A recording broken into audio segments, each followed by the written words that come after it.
अब बात बाबा बागेश्वर की, जिस तरीके से उनको लेकर के पूरे बिहार में बवंडर मचा हुआ है। पहले ये लड़ाई और पहले ये राजनीतिक बयानबाजी से तेज प्रताप यादव और बाबा के बीच दिखाई दे रही थी, लेकिन अब इसमें आरजेडीयू और जेडीयू के जो तमाम नेता हैं वो भी कूद पड़े हैं और अब बाबा पर लगातार जुबानी हमले तेज हो गए। लेकिन अब बाबा भी पीछे हटने वाले नहीं है। पूरी रिपोर्ट देखिए।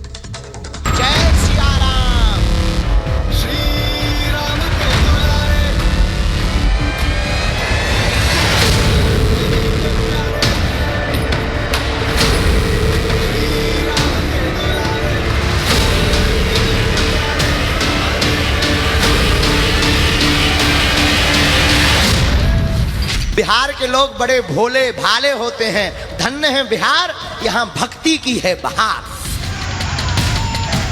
हमें कोई गाली देना, तुम परेशान मत हुआ करो, धीरे से सेम टू यू कह दिया करो। अगर भारत में रहना होगा तो सीताराम ही कहना होगा। बिहार में बाबा के नाम की गूंज है। पूरा सूबा राम नाम और हनुमान जी की भक्ति में लीन है।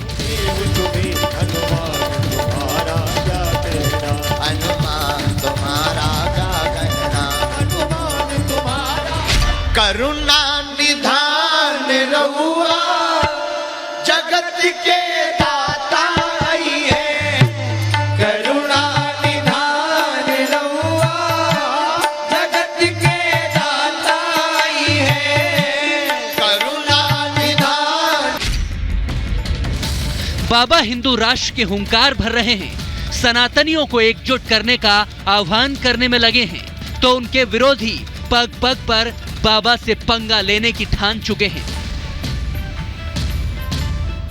आज एक संकल्प लेकर घर जाना, जिस दिन इस बिहार राज्य के 13 करोड़ लोगों में से 5 करोड़ लोग ही अपने घर के बाहर धर्म का ध्वज मस्तक पर तिलक लगाकर निकलने लगेंगे, उसी दिन भारत हिंदू राष्ट्र की ओर अग्रसर हो जाए। देश का नाम क्या है आप जरा बताइए।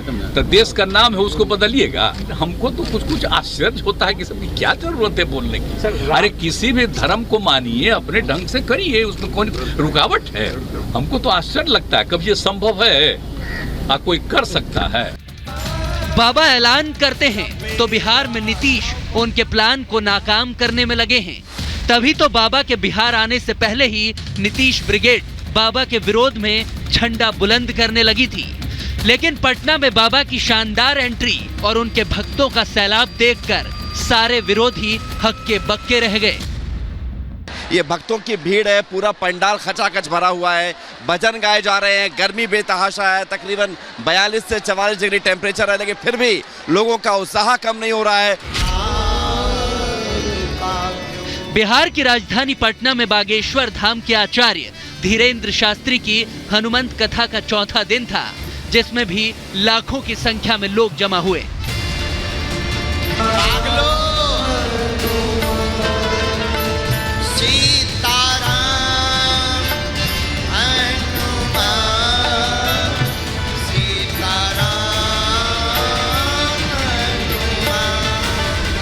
बाबा के भक्तों की दीवानगी ऐसी है कि उनकी एक झलक पाने के लिए लोग बेताब हो उठते हैं। दरबार में अपनी समस्याओं का समाधान चाहने वाले लोग बाबा का गुणगान करते देखे जाते हैं। बाबा राम को लाया है, बाबा को हम लाएंगे। जुनून है सर, श्री राम का जुनून है। अच्छा। हाँ, श्री राम का जुनून है। मर जाएंगे पर बाबा से दर्शन करके जाएंगे सर। बाबा से दर्शन करके जाएंगे, कुछ भी हो जाए बाबा। जितना भी गर्मी लगे रहेंगे। बिहार में बाबा की फैन फॉलोइंग तेजी से बढ़ी है। मध्य प्रदेश और महाराष्ट्र के बाद अब बिहार में उनके भक्त काफी संख्या में बढ़ चुके हैं। हनुमान कथा के दौरान बाबा के पहुंचते ही लोग दरबार में अपनी अर्जियां लहराने लगते हैं। पटना में बाबा धीरेन्द्र कृष्ण शास्त्री महावीर मंदिर में भगवान की पूजा अर्चना करने पहुंचे। मंदिर के आचार्य किशोर कुणाल ने बाबा बागेश्वर का शानदार स्वागत किया। इस दौरान काफी संख्या में भक्त भी उनके दर्शन के लिए वहां जमा हो गए।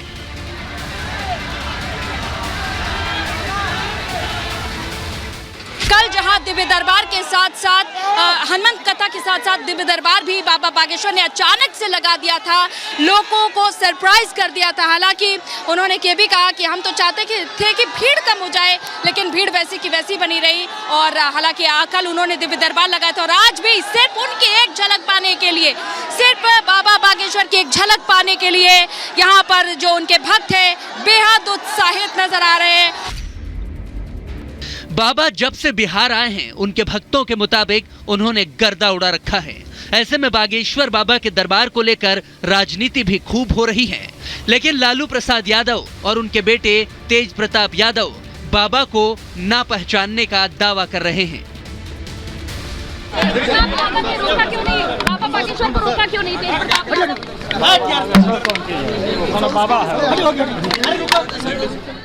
कौन है बाबा? बाबा कौन बाबा? किस बाबा के बारे में बात कर रहे हैं? तो और कोई बाबा आवा टाबा आपको हम नहीं जानते हैं।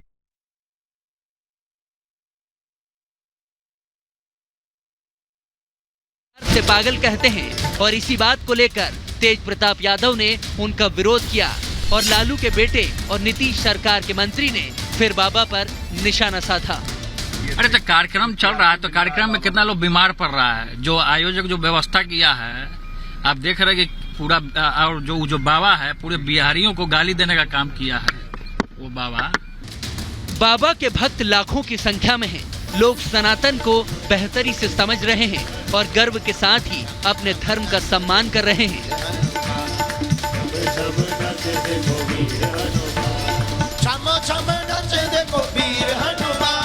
और इसी से घबराई सियासी पार्टियां उनके खिलाफ खड़ी हो रही है। उनकी हैसियत और औकात तक की बातें की जा रही हैं और बाबा को मदारी बताकर गिरफ्तारी का दावा किया जा रहा है। भीड़ किसी का लोकप्रियता का मापदंड नहीं है। प्रचार के द्वारा मदारी भी जुटा लेता है भीड़। एक अपढ़ मदारी पढ़े लिखे लोगों को बेवकूफ़ बना करके चल देता है, तो चलता है। ये लोग वहीं जाते हैं जहां जालीदार टोपी होती और इफ्तार होता।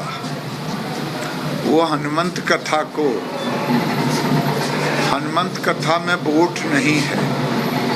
मुझे लगता है इसीलिए उन्होंने जनता का काम, इफ्तार जब होता है उस समय जनता का काम होता है, लगता है।